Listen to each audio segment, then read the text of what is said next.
Everybody. Rock your body. They're still together. I did not realize it. Oh, yeah. Rock your body right.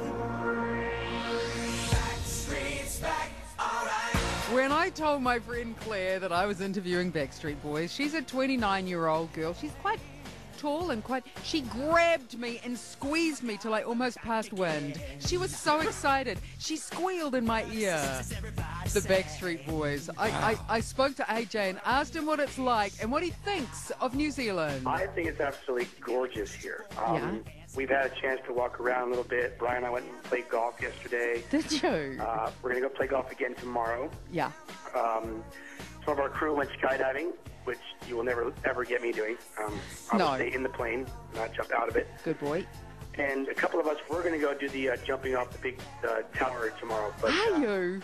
I chickened out. I was the one that was all gung-ho for it, and I chickened out. Plus, my fiancé said no. So she's like, maybe after we get married, we'll both do it. But until then, I want you alive. Hey, now tell me, to be as famous as you are, you have to give up some stuff in life. You just do. I mean, there are things you have to sacrifice. What have you personally had to sacrifice to be where you are in your industry? I mean, there's obviously sacrifices that you have to make. I mean, we all knew this kind of getting into this career. I mean, I've been in this career since I was 2, so for 30 years. God, that's not a long time. But I'm dating myself right now. But I mean, you've got to obviously, you're willing to give up, your privacy is like the main thing. Yeah. Knowing that when you walk outside your house, when you leave your hotel, you kind of have to flick the light switch on, and you've got to be in, character 24/7. Yeah. And then when you get back to your room or get back to your house, you can kind of punch out and just get back to your normal life. Sometimes you want to go out with your girlfriend or your wife or your family, have a nice dinner, and not have cameras off in your face. But that doesn't always happen. Do you remember your first dance recital you did as a kid? I actually do. It was actually at my elementary school. Yeah. We did. It was a weird musical. We did the Princess and the Pea, and I played Puck, and I was in little tight green tights. It was really embarrassing. My mom continuously pulls the pictures out, which no one ever needs to see. They need to be burned. No. It's horrible, but yeah, that was my very first dance recital ever. What is the hardest thing you've ever had to go through? Probably, for me, it would probably be my drug and alcohol addiction that I went through, and I still go through every day. It's a constant struggle. I've got good days and bad days, but, I'm only human. I'm not perfect. I don't profess to be perfect. That, as well as, being away from my family and from my loved ones is hard.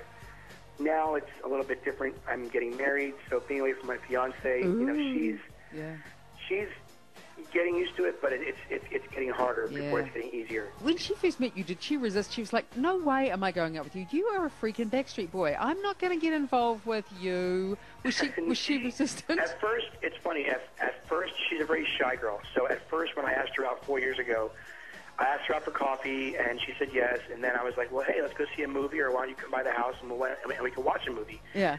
And she never called me back because she's not the kind of girl to go to some guy's house.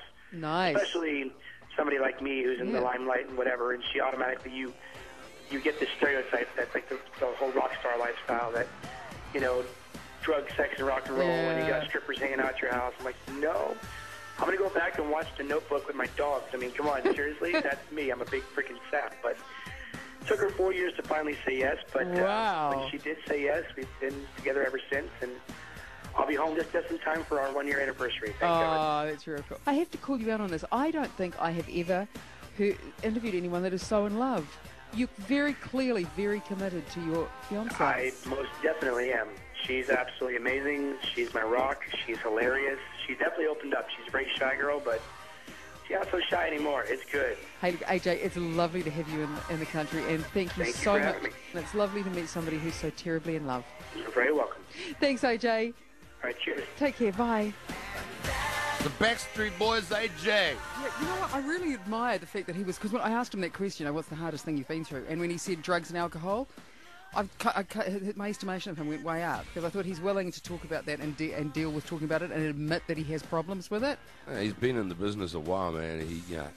He knows how to handle the stuff when they talk about it when he hears it in the news. Yeah, true. All right.